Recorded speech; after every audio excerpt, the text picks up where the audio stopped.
Bismillahirrahmanirrahim. Sambungan daripada pengajian kitab Sastra Arab Mukhtarar Juz Tsani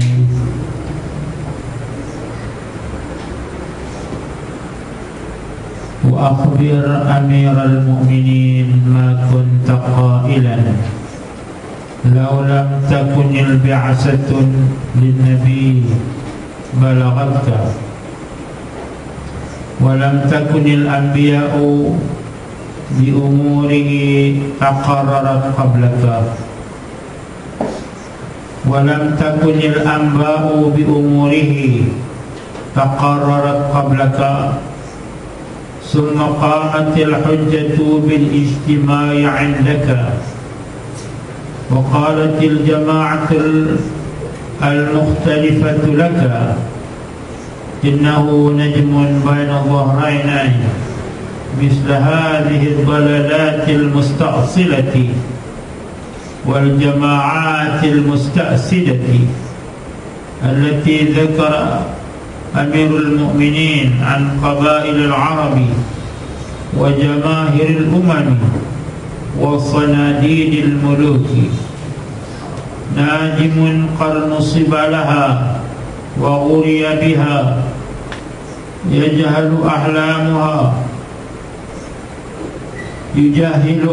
أحلامها ويكفر أسلافها ويفرق آلافها ويلعن آباءها ويضلل أديانها وينادي بشهاب الحق بينها ويجهر بكلمة الإخلاص إلى من تراخى عنها حتى حميت العرب وأنفت العجم وغضبت الملوك وهو على حال ندائه بالحق ودعائه له وحيدا فريدا لا يحفل بهم غضبا ولا يرهب عنتا يقول الله عز وجل يا أيها الرسل بلغ ما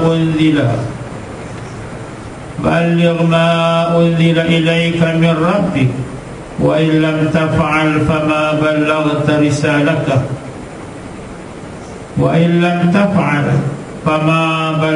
رسالته Wallahu ya'asimuka minan nas.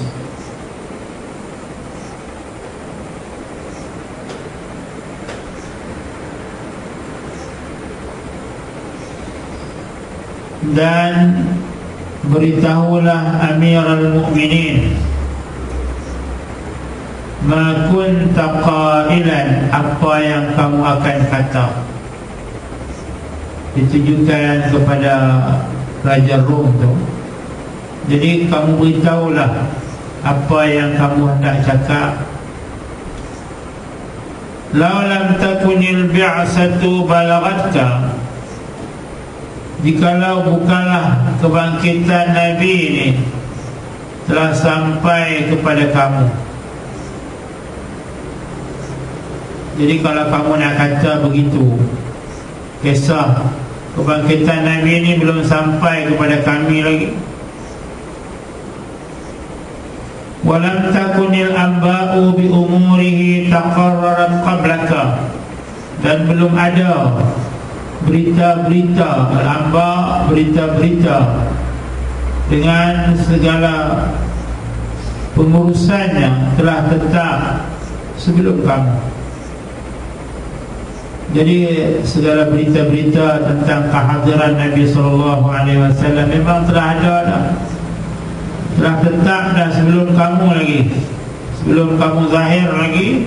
Maka segala berita-berita tentang kehadiran Nabi ini dah tersebar rata dah, tetap dah.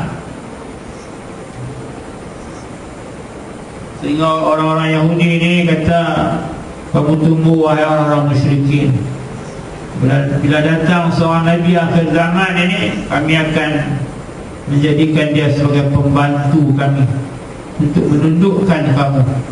Ini malah dia tahu. Pada guna Nabi tu nak tundukkan orang-orang Arab, orang-orang Quraisy dan lain-lainnya. Ini kata Yahudi. Summa qamatil hujjatu bil ijtima'i 'indaka. Kemudian memang tertegak dalil dan bukti yang nyata lah, dengan berkumpulnya pada sisi kamu semua bukti-bukti dalil-dalil ni dah ada di hadapan kamu dah. Wa qalatil mukhtalifatu laka, maka berkatalah oleh jamaah desas-desus. Telah berkatalah oleh jamaah yang duduk bersilih ganti datang kepada kamu tu, wahai raja. Apa kata mereka? Kadang-kadang jemaah ni datang kata begini. Semuanya ialah untuk kepentingan diri. Jadi apa yang mereka kata? Innahu najmun, ianya adalah sebuah bintang. Maksudnya bintang ni sebuah bintang yang kecil. Ataupun innahu najama, sesungguhnya ia Muhammad ini telah muncul. Najama ay zahara, tala'a. Macam mana talak bintang tu, kadang-kadang bintang ini kita tak pasang. Baina dhahranai, di antara orang ramai ini. Misla hadhihi dhalalatil mustaqsilati, seperti perkara-perkara yang sesat, al-musta'silah, yang memang berakar umbi lah. Jadi kata sebahagian orang, dia kata Muhammad itu dia ni naik, muncul ni seumpama kesesatan yang sudah lama berakar umbi lah. Jadi dia ni macam tu lah juga.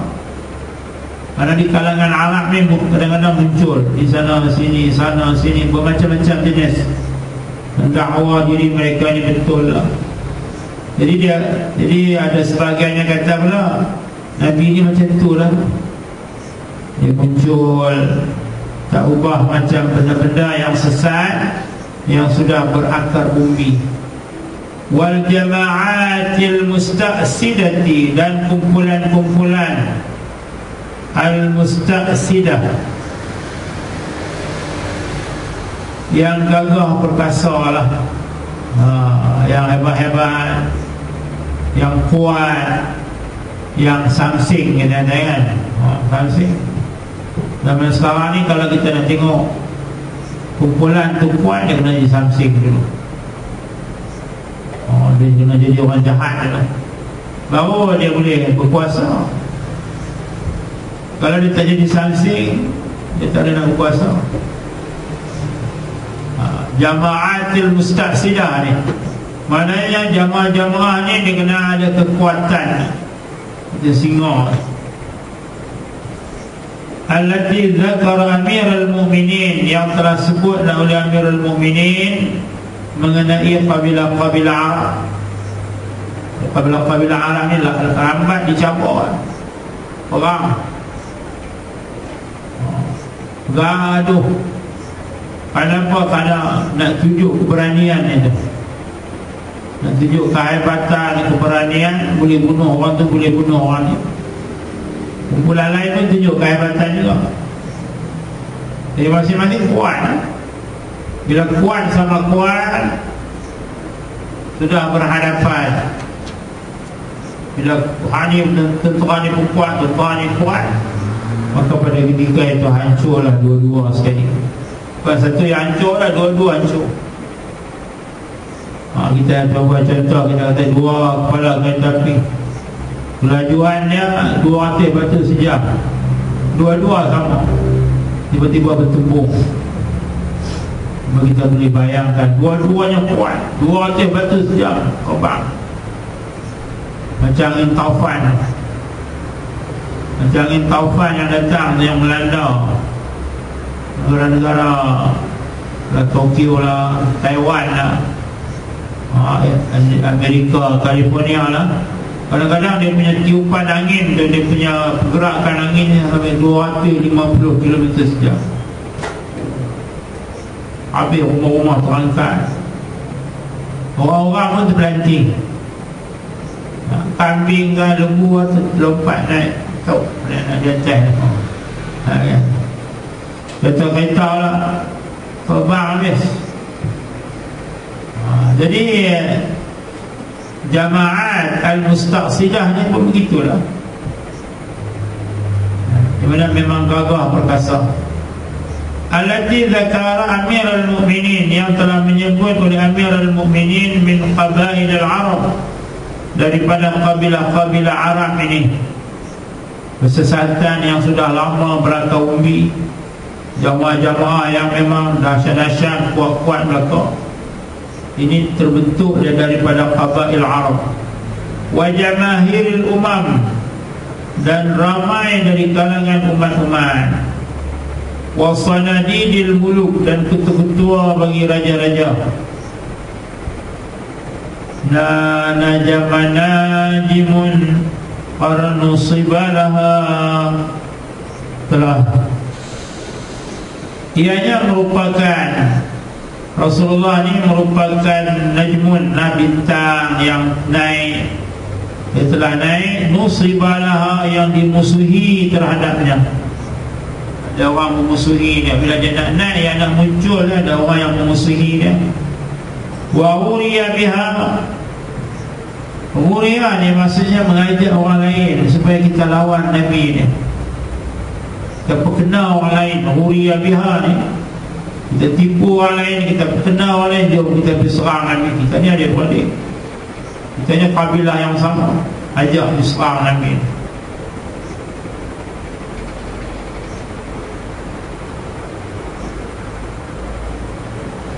Najimun qarnusibalaha, dia tumbuh, telah ditegakkan kerananya, terhadapnya, menjadi musuh terhadapnya, terhadap umam tadi. Wa uriya biha, dan menjadi pembelot dengannya, dengan umam itulah, dengan umat-umat ini. Jadi maka anggap Nabi ni bermusuh dengan mereka. Mereka anggap Nabi ni nak menipu mereka, nak perkenalkan mereka ini, jamaah ini. Yujahilu ahlamaha, dia mengata jahil, terlalu jahilnya, yang dianggap cerdik pandainya, yang orang anggap dia tu intelek, dia tu golongan brilian punya otak. Tapi Islam datang, dia kata ini orang bodoh sekali, orang jahil sekali. Islam kata tak marah. Orang lain semua kata intelek, orang bijak, orang hebat, pandai, otak berliga. Datang Islam kata kamu ni kafir, tak kenal Allah Ta'ala, tak kenal kematian, tak kenal pada mahsyar, degil pula. Kamu ni sufaha, bodoh. Yujahilu ahlamaha, bermakna Nabi ni mengatakan jahil orang-orang yang cerdik dari kalangannya. Wa yukaffiru aslafaha, dan mengkafirkan yang lepas-lepas nenek moyang mereka. Bila ditanya kepada Nabi, nenek moyang kami di mana ni, kami juga rindu kat mereka. Ayah-ayah kami dulu dah mati dah. Rasulullah kata mereka tu masuk neraka, nar. Kita dah konak-konak dah, nak kias-kias pun tak ada lah. Apa sebab? Sebab apa? Mereka mati dalam keadaan sembah berhala, sembah patung, syirik dengan Allah Ta'ala. Bila syirik dengan Allah Ta'ala, tempatnya neraka. Terang-terang cakap. Mana sakit hati ke, tak sakit hati ke, sensitif ke, tergurisnya hati ke, Rasulullah tak kira. Oh, kita nak jaga hati dia, tak boleh. Wa yufarriqu ulafaha, dan memisahkan orang-orang yang saling berjinak antara satu sama lain. Ulaf ni maksudnya dia punya kawan-kawan yang rapat dah. Wa yal'anu aba'aha, dan mengutuk ayah-ayahnya. Jadi Rasulullah ni mengutuk ayah-ayahnya. Ayah-ayah apa? Ayah-ayah qabail Arab tadi, wa jamahiril umam tadi, wa sanadidil muluk itu. Itu semua kembali kepada qabail Arab, jamahiril umam, sanadidil muluk. Wa yudallilu adyanaha, dan menyesatkan agama-agama mereka ini yang mereka anuti itu. Qabail apa semua itu dia sesatkan. Mereka ini memang sesat. Wa yunadi bi syihabil haqqi bainaha, dan Rasulullah lantang sekali menyeru dengan membawa api kebenaran, cahaya kebenaran di antara qabail ini.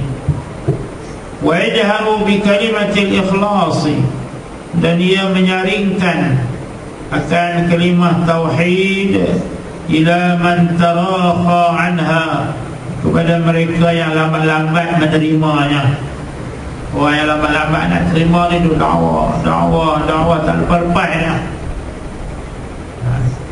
Kekuatan dalam dakwah tadi lah. Orang kata dakwah ni apa ni, apa kekuatannya, di mana kehebatannya, tak nampak pun kan? Tetapi dakwah itu ialah tugas anbiya yang diarah oleh Allah Subhanahu wa taala dalam memperbaiki umat manusia ni. Dakwah itu. Jadi bila tugas itu diberikan kepada Rasul, maka sudah tentu dia di sebaliknya itu ada kekuatan yang cukup hebat. Kehebatan dia itu tak ada tolak bandingnya dalam dakwah tadi. Di sanalah ada nusratullah, bantuan Allah Ta'ala. Di sanalah ada i'anatullah, Allah Ta'ala bantu. Di sanalah ada malaikat-malaikat yang menjaga. Di sanalah ada doa-doa dari kalangan malaikat-malaikat kepada mereka-mereka yang beriman tadi. Mereka di dalam jagaan Allah Ta'ala. Itulah kehebatan kerja dakwah.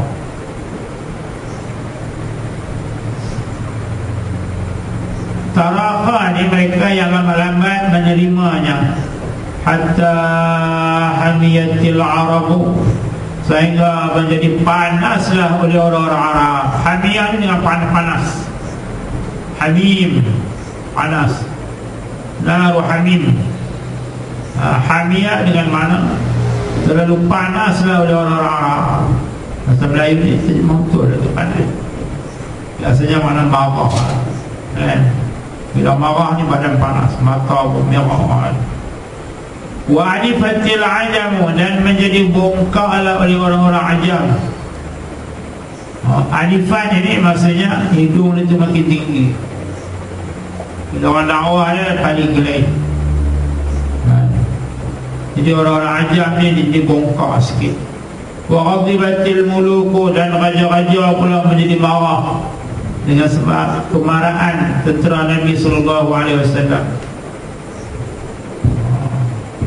Sebab menjadi marah, raja-raja menjadi marah. Wa huwa ala hali nidaihi bil haqqi, dan dia dalam keadaan tetap seruannya dengan kebenaran. Wa du'aihi ilaihi, dan doanya kepadanya, dengan dakwahnya, dengan doanya. Wahidan farida, seorang diri bersendirian pula. La yahfilu bihim ghadaba, dia tak peduli kemarahan mereka itu. Nak marah berbakul-bakul pun marah. Nak marah sebesar gunung pun marah lah. Nak marah sebanyak air dalam lautan pun marah. Dia tak ada kisah pun. Ini sifat Nabi. Wala yarhabu anata, dan dia tidak takut dengan ancaman. Kalau orang musyrikin nak ancam dia tak takut. Abu Jahal datang nak ancam Nabi. nak berkenal Nabi, korek lubang depan rumah dia. Kalau Nabi raja dia pergi rumah dia, pergi dakwah dia, ya Abu Jahal, ya Abul Hakam, ajak dia, qulu la ilaha illallah, banyak kali, sampai Abu Jahal ni dah pening kepala. Sehari 200 kali ni, kadang-kadang lebih banyak lagi. Dia pun dah risau, macam ikan kena tubuh. Kata-kata kita nak kena kenal sekali Muhammad ni. Korek lubang depan rumah, dia ulang main rumah sekarang ni. Kemudian kita tutup dengan benda-benda yang nipis. Kita buat lepas kurma di atas tu, dia ada bijak masuk dalam lubang tadi. Jadi bila Nabi ni dah berjalan kan, Nabi pula rumah Abu Jahal ni, Nabi dakwah dia lah tu. Dia tak takut.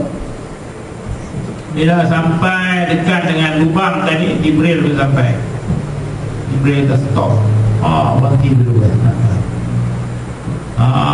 Stop dulu. Jangan berjalan lagi, berhenti dulu. Jadi bila dia berhenti tu, Jibril kata patah balik. Kemudian Abu Jahal dia perhati pada jauh. Hari ni kenal lah Muhammad. Kenal lah Muhammad. Itu dalam lubang lah. Jatuh ni tak senang nak pergi kampus. Jadi dia bunyi gitu lah. Tiba-tiba dia tengok Nabi ni sampai dekat dengan lubang ni, dia patah balik. Dia patah balik. Bila patah balik ni, Abu Jahal ni geram. Sebenarnya pangkat aku tak mengenal ni. Dia pun turun, panggil Muhammad nak pergi mana? Kenapa tak main dakwah ni? Panggil. Dia punya panggilnya tu, dia berlupa lubang tadi. Itu dia dah. Dia pun berjalan, masuk dalam lubang tu saja. Ini kehendak Allah Ta'ala. Bila dia jatuh dalam lubang tu, baru dia, aku pula yang terjatuh. Jadi mereka nak menyakiti Nabi SAW dengan sikap mereka yang bodoh tu, kan? Nak meludah ke langit, jatuh ke hidung sendiri. Yaqulullahu azza wa jalla, Allah Ta'ala berfirman di dalam Quran, Ya ayyuhar rusul balligh ma unzila ilaika min rabbik. Wahai Rasul, kamu sampaikanlah, dakwahkanlah kepada apa yang diturunkan kepada kamu daripada Tuhan kamu. Wa illam taf'al fama ballaghta risalatah. Dan jikalau kamu tak buat, kamu tak sampaikan, maka tak adalah engkau menyampaikan risalahnya. Jadi kalau kamu tak sampaikan dakwah ni, bermakna kamu tak menyampaikan risalah dia lah. Maknanya kamu ni tak jadi Rasul lah, maksudnya gitu.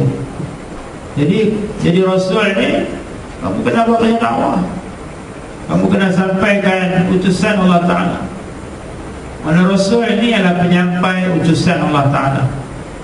Jadi kalau kamu tak buat kerja dakwah, bermakna kamu ni bukan Rasul. Wa illam taf'al fama ballaghta risalatah. Maka tidaklah engkau menyampaikan risalahnya.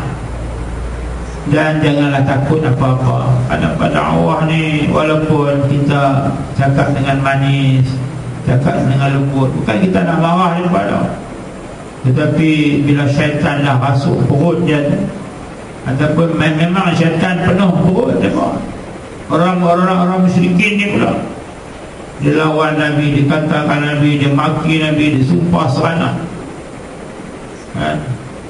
Dengan benda-benda yang tak masuk akal. Mana Nabi nya datang, saya nak cakap sikit saja, kan? Entah mau tak ada perkara yang baik, kemudian kena sumpah, kena maki tu, kena itu, kena ini, macam-macam lagi. Sedangkan bila diambil kira dari segi percakapan Nabi, dakwah Nabi itu cukup lembut, alim, cakap yang sangat lembut. Tetapi apa yang dijawabnya ialah kekerasan. Ini sebab itu da'i ilallah ni dia kena faham benda itu. Kadang-kadang kita bukan buat apa-apa, kita cakap lembut dengan mereka dalam masa buat dakwah, tapi dibalas dengan kecaman, dibalas dengan sindiran, dengan kata-kata penghinaan. Ini baru kita dakwah orang Islam, bukan orang kafir. Kalau kita dakwah orang kafir, bagaimana agaknya? Tentu lagi dahsyat daripada apa yang kita dapat. Ada baru ni orang dakwah orang kafir. Dia telajak sikit lah. Orang tabligh juga, tapi dia telajak lebih daripada tabligh. Dia nak buat maknanya advance sikit, lebih sikit. Dia bila dia buat gas, dia pergi getuk rumah orang-orang kafir juga. Kenapa di taman-taman ni orang kafir yang ramai, orang Islam tu di ujung-ujung, orang kafir penuh, ramai. Jadi bila dia buat gas satu kawasan tu, dia pergi getuk. Bila keluar dia panggil, nakkan Islam ni bagus. Dia cakap lembut, Islam ni baik.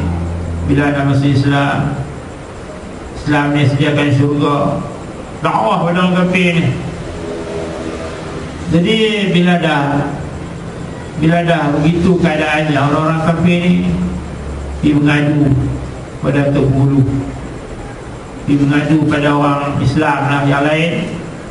Orang Islam lain pula lagi marah lagi. Bukan kata orang kafir tu marah dah, orang kafir tu dia relax ya. Orang Islam lah yang marah dah. Apa lu dakwah orang kafir pula dah. Kemudian Tok Guru ni, orang Islam kita dah kubut kepada orang-orang dakwah ni, nanti kami report ke polis. Kemudian orang-orang dakwah lain pula kalau kata apa pula, nanti mereka kena. Dia orang dakwah yang tak pergi ajak orang kafir tu kepada Islam ni, nanti kumpulan nanti tak berapa hari lagi kena tangkap. Bukan kata kita nak mendoakan keselamatan daripada mereka buat tu. Kalau dari segi syariat salah tak? Dari segi syariat tak salah. Ada hukum tak yang melarang kita pergi dakwah orang kafir? Kalau ada orang kafir berdosa, ada.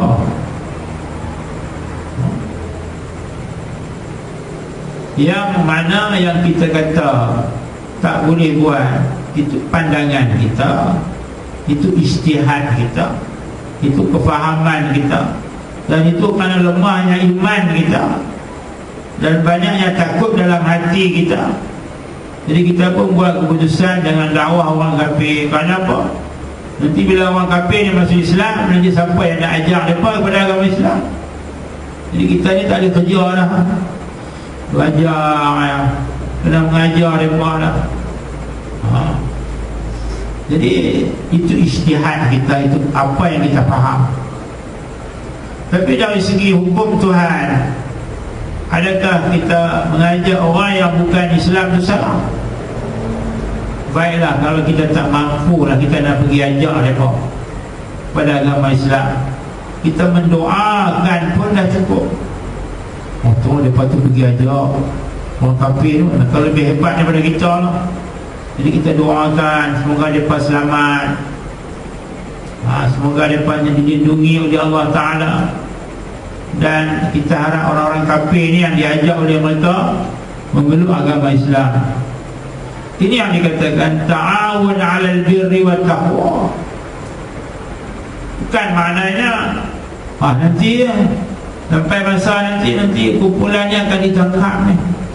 Saya dengar dah orang tu penghulu tu bakal nak pergi report ke polis. Sampai satu masanya depannya akan ditangkap, akan didakwa. Kenapa? Mengganggu ketenteraman orang kafir sedang buat maksiat. Mengganggu ketenteraman. Orang kafir ni keseluruhan hidupnya adalah pelaku maksiat, durhaka kepada Allah Azza wa Jalla. Dan mereka ni tak layak hidup, kerana mereka ni adalah hidup ni senang mereka itu menumpang orang Islam saja.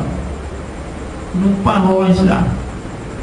Jadi mereka boleh makan, boleh minum, boleh mewah, boleh bergaya, boleh harta banyak itu.